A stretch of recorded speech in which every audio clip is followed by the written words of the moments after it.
Welcome to the Startup Grind.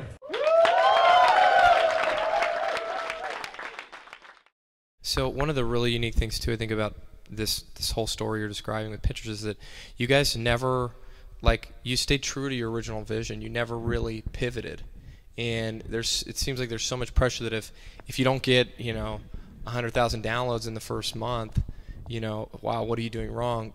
Keep moving, keep moving. So what through that process in those early months, what was the driver for you and the team to say, hey, you know what? Yeah, our metrics are bad, but we've got a really compelling vision here. Let's stick with it.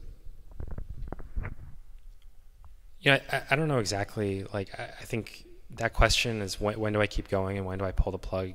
That's really hard.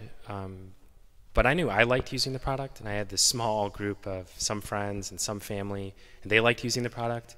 And we also knew that the product as it existed was like a very crappy version of what we wanted to build. And so we just kept trying to make it better and better. But that's a good question, and I don't have like a concrete answer to that. I think a lot of that actually has to do with the personality, your personality and the personality of your co-founders, and whether you have money and whether you're feeling pressure to feed your kids.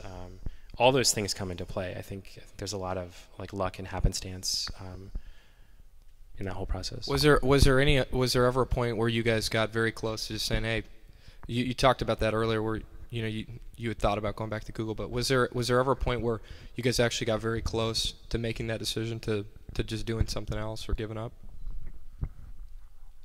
So I don't think that I got that close to it. One of the really nice things about living in Silicon Valley is that there are so many other people that are going through exactly the same thing with you, right? So I actually feel like Silicon Valley is the easiest place to be running a struggling startup.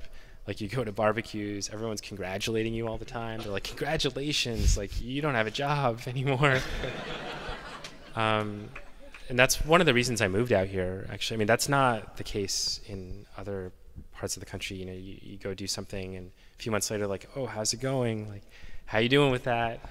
Are you worried about it? But here, actually, it's really celebrated. And to me, that makes a big difference. It means a big difference, when you get drinks with a group of people that are going through exactly what you're going through. And I think that's why so many people end up here. It's not just that there's a lot of money and there's a lot of engineers, but there's a whole community of people that are really supportive and genuinely want to see you succeed.